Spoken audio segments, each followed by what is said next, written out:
सुलभ गोमंत भारती विषय कोकणी यता 6वी पाठ 17 जम्मू काश्मीर जम्मू काश्मीर हे भारताचे उत्तरेकडले एक सोबीत सुंदर प्रदेश. हो प्रदेश बर्फाच्या दोंगरांनी आणि निळे नितळ सरोवरांनी नटिल्ले आसा. काश्मीरच्या सैमाची नुराच वेगळी. काश्मीरान पावल दवरना फुडें नदर थिरावता ती थंयच्या सैमाचेर. पळोवपी भुलुसता. हांगाचे दोंगर आंगार रुखाचे 5-4 कपडे आनी माथ्यार बर्फाच्यो धव्यो फुल्ल तोपयो घालून येवकार दितात. दोंगरा वयल्यान सकयल पळयतकर सकयले रस्ते भुरग्यांनी पाटयेर भिरकटायल्ल्या वळीवरी दिसतात. ह्या प्रदेशाची 2 राजपाटणां आसात. गिमांत श्रीनगर हे राजपाटण जाल्यार शिंयाळ्यांत जम्मू. जम्मूचो वाठार सपाट आसा पूण काश्मीरा कडेन वता वता तो चोट्टो जायत गेला. ताच्या फुडलो वाठार व्हड व्हड दोंगर देगणांनी भरिल्लो आसा.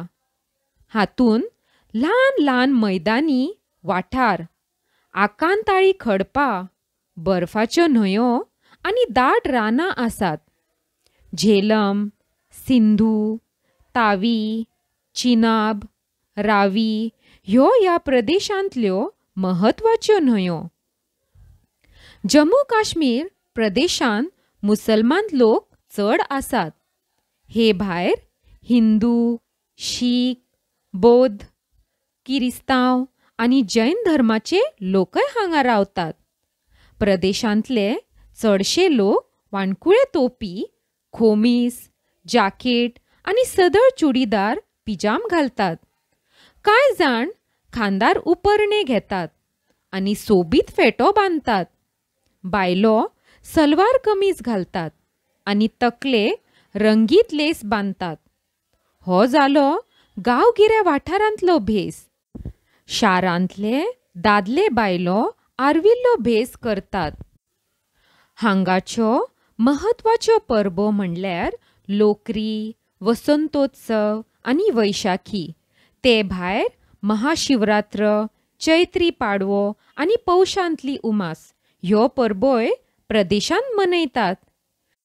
जम्मू काश्मीर ह्या प्रदेशाची राजभास उर्दू. काश्मीर ही थळावी भास. हांगा देवदार, चिनार, सुरू अशे तरेचे रूख दिसतात. तशेंच वचत थंय तरेकवार फुलांचे मळे दिसतात. केशर हे काश्मीरचे खाशेले पीक. ते भायर अक्रोड, जर्दाळू, सफरचंदा, पीच, प्लम ही फळां हांगा चड प्रमाणांत पिकतात. ह्या प्रदेशांतली मुखेल खनीज संपत म्हणल्यार बॉक्सायट आनी जिप्सम. हांगा खूब तळी आसात.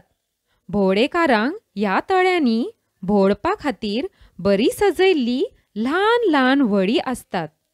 ते भायर कांय तळ्यांनी व्हडल्या व्हडल्या व्हड्यांचेर भोंवडेकारांच्या राबित्याची वेवस्था केल्ली आसता. हांकां शिकारे म्हणटात.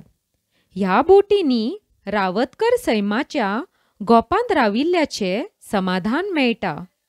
सोबीत शिकाऱ्यांत बसून तळ्याची भोंवडी करतना जो आनंद मेळटा तो उतरांनी सांगूंक येना. हांगा पळोवपा सारके जायते आसा. श्रीनगर आनी जम्मू ही शारां. शालिमार, निशांत, चश्मशाही ह्यो बागो. वुलर, दल, मानसबल, गंगाबल, शेषनाग ही सरोवरां. तशेंच शारदा, दुर्गादेवी आनी हेर पुर्विल्लीं देवळां ही हांगाची महत्वाची पळोवपा सारकी थळां. अशा ह्या सोबीत काश्मीराची तोखणाय करीत तितली थोडी. देखूनच मोगल बादशहा जहांगीरान म्हणला, हे धर्तरेचेर जर खंय सर्ग आसा जायत तर तो हांगाच हांगाच हांगाच. आयकात, वाचात आणि कोंकणी शिकात. देव बरें करूं.